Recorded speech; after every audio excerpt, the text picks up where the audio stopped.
Hello hi नमस्कार welcome back to my new blog song माने कौन आइटम दो आपण मानकर प्रिय गाउली स्टाइल रे पणस चिल्ली देखि दियंतु कि बड़ी भाव पणस चिल्ली आमर प्रस्तुति होउछि। प्रथमे आमर कॉर्नफ्लावर को छोट छोट पणस कटा ऊपरे पकईकी भल से मैरिनेट करा जाउछि।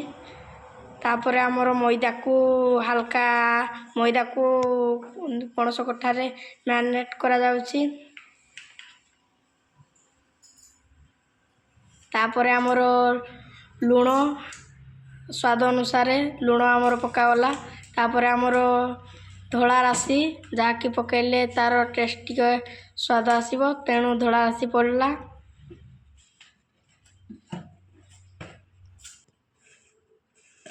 तापरे आमर लंका गुंड आपण माने चाहिले भी काश्मीरी लंका गुंड किंबा राग लंका गुंड आपणक अनुसार पकई पारिबे देखि दियंतु।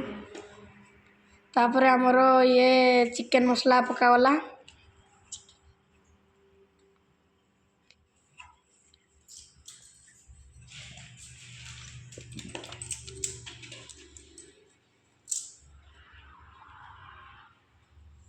तापरे आमर फूड कलर गुंड हल्का पड़ला। तापरे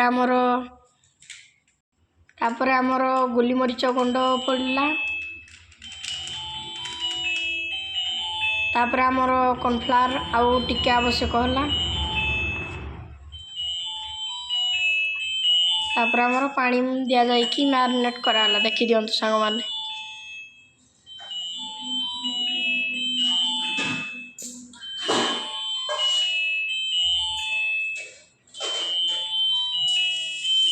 पणस कठा को भली नुआ उपाय पणस चिल्ली बना जाउछि देखि दियंतु आपण माने।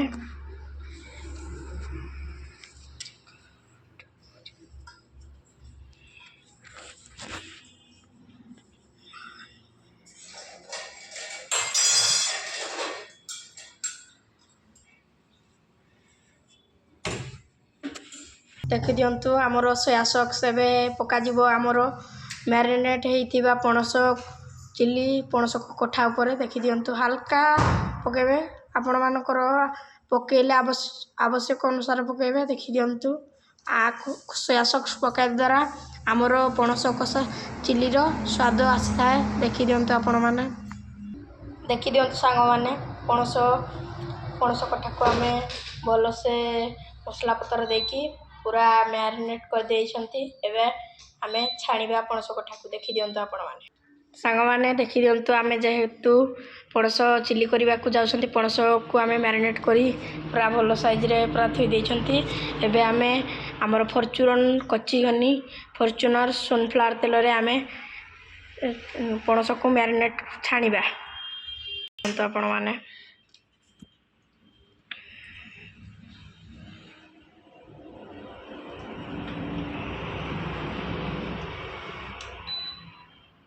आमे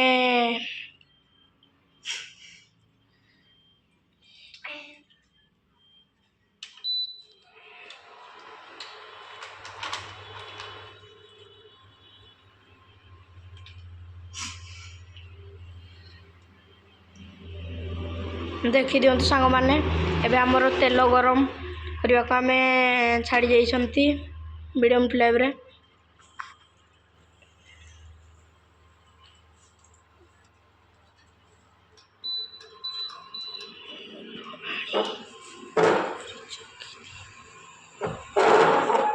तेल गरम हो सारा पर आमर पणस कठा को छोट छोट पीस रे काटिथिबा पणस कठा को आमर तेल ऊपर छाड़िया को पड़िबो देखि दियंतु आपण माने।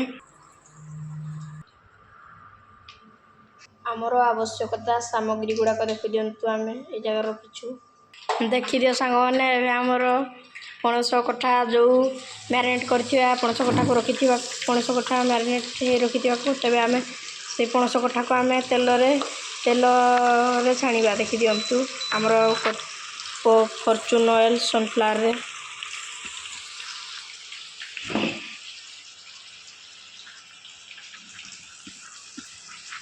आपण माने छाणला बेले गोटी गोटी करी छाड़िबे जहाँकि पणस कठा लागिबोनी।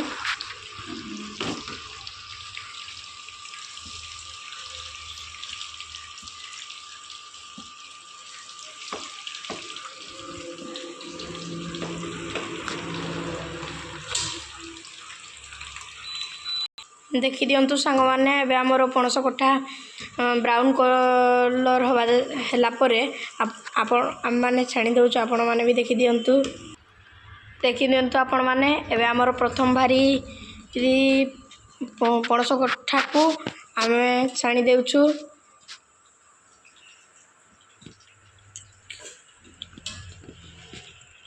ଏବେ ଆମର ନେକ୍ସଟ ଭାରି ପଣସ କଠା ଛଣା ଯାଉଛି। ଦେଖିଦିଅନ୍ତୁ ଆପଣମାନେ।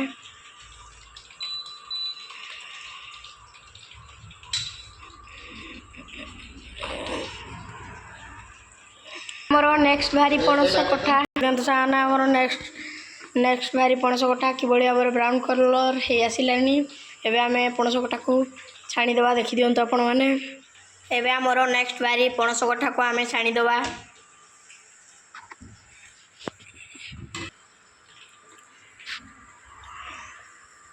ଦେଖୁଦିଅନ୍ତୁ ଆପଣମାନେ କେଉଁ ଷ୍ଟାଇଲରେ ଛଣା ଯାଉଛି।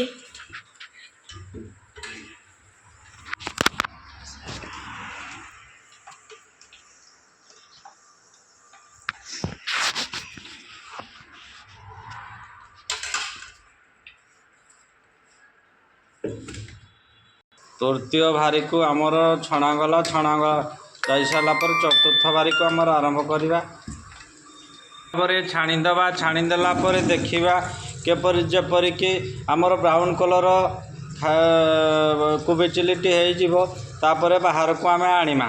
ଚତୁର୍ଥ ଭାରିର ପଣସ କଠାକୁ ଭଲ ଭାବରେ ହେଇଗଲାଣି। ତାକୁ ଏବେ ଛାଣିଦେବା। ଛାଣିକରି ଭଲ ପାତ୍ରରେ ତେଲ ଛାଡ଼ିଲା ପରି ଜାଗାରେ ହିଁ ରଖିବା।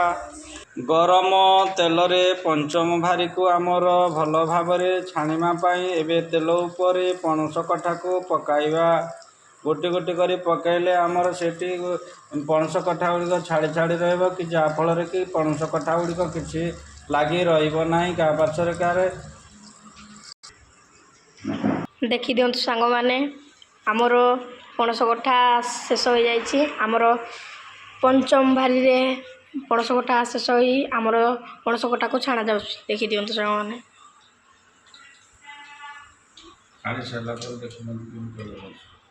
ଆମର ପଣସ କଠା ସରିଯାଇଛି ଛଣା। ଆପଣମାନେ ବି ଦେଖିଦିଅନ୍ତୁ ପଣସର କେଉଁ ଗ୍ରେଭି ହେଇଛି। ଏବେ ଆମର ପଣସ ଚିଲି ହେବ। ଦେଖିଦିଅନ୍ତୁ ଆପଣମାନେ। ଦେଖିଦିଅନ୍ତୁ ସାଙ୍ଗମାନେ, ଏବେ ଆମର କ୍ୟାପ୍ସିକମ୍ ଲଙ୍କାକୁ ପନିକିରେ କାଟି ଦିଆଯାଇଛି ମିଡ଼ିୟମ୍ ସାଇଜ୍ରେ। ଦେଖିଦିଅନ୍ତୁ ଆପଣମାନେ। ଦେଖିଦିଅନ୍ତୁ ସାଙ୍ଗମାନେ, ଏବେ ଆମର ପିଆଜକୁ କୋବିଆ ଷ୍ଟାଇଲ୍ରେ କାଟି ଦିଆଯାଉଛି। ଦେଖିଦିଅନ୍ତୁ ଆପଣମାନେ। ପିଆଜ